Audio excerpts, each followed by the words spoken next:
Hello everyone, आज आपण बनवणार आहोत आमरखंड। तर बघू शकताय किती छान असं झालेलं आहे। तर आंब्याचा सीजन आहे, तर वेगवेगळ्या डिश भरपूर दाखवल्यात मी आंब्यापासून। आज आमरखंड बनवणार आहोत, तर लगेच बनवायला घेऊया। तर त्यासाठी आपल्याला सर्वात आधी दही लागणार आहे। तर दही एक कॉटनच्या कपड्यामध्ये टाकून घ्यायचे चाळणी ठेवून। बघू शकताय तुम्ही दही किती छान झालेलं आहे, मी घरीच बनवलेलं आहे। दही कसं बनवायची याची सुद्धा रेसिपी आहे माझ्या चॅनलवर जाऊन बघू शकता तुम्ही। तर आता आपण दही घेत आहोत। तर कॉटनच्या कपड्यामध्ये दही ठेवून सर्व त्याच्यातलं जे पाणी असतं ते काढून घ्यायचं आहे आपल्याला। एकदम छान असं बांधून घ्यायचं आहे आणि त्याच्यावर थोडंसं काहीतरी वजन वगैरे ठेवायचं आहे, किंवा थोडंसं असं प्रेस करा, बरोबर त्याच्यातलं पाणी सगळं खाली पडतं। आणि ते झाल्याच्या नंतर थोड्या वेळात काहीतरी वजन ठेवूया त्याच्यावर, म्हणजे जे राहिलेलं पाणी आहे ते पण खाली येणार आणि एकदम घट्टसर असं चक्का दही म्हणतात तसं आपल्याला घट्ट दही मक्खनसारखं भेटणार। तर एक 15-20 मिनटं ठेवायचं। बघू शकताय तुम्ही किती छान असं दही आपलं घट्टसर रेडी झाले। आता त्याला आपण हाटून घेऊया व्यवस्थित।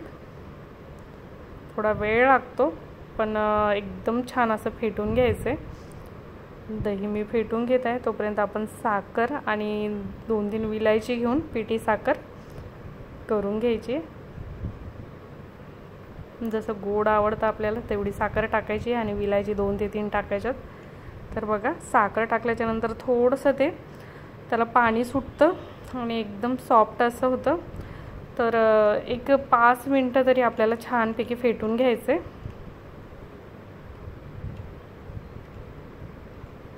हलकं झालं पाहिजे ते एकदम फेटून। तर एकदम छान असं फेटून घेतलंय। आता आपण आमरखंड बनवतोय, तर आंब्याचा रस करून घ्यायचा आहे। अजिबात पाणी नाही टाकायचं। आंब्याचा गर काढून घेतलाय, मिक्सरमध्ये फिरवून घेत आहे।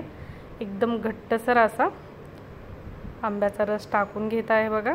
आता ते टाकल्याच्या नंतर पण थोडंसं एक 2 ते 3 मिनटं फेटून घ्यायचं, एकसारखं मिक्स करून घ्यायचं। तर बघू शकताय तुम्ही कलर तर एकदम छान आलाय, तो टेस्ट पण तशीच झाली आहे, दिसायला एकदम छान दिसत आहे। तर रेडी झाले बघा आपला आमरखंड। तर त्याच्यामध्ये थोडंसं तुम्हाला ड्रायफ्रूट जे आवडतात ते टाका, मी पिस्ता टाकले आणि थोडंसं केसर टाकून घेऊया। तर आमरखंड रेडी झालं आहे आपलं।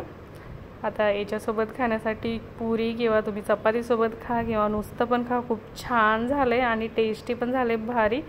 तर रेसिपी आवडली तर लाईक करा, जास्तीत जास्त शेअर करा आणि चॅनलला सबस्क्राईब करा।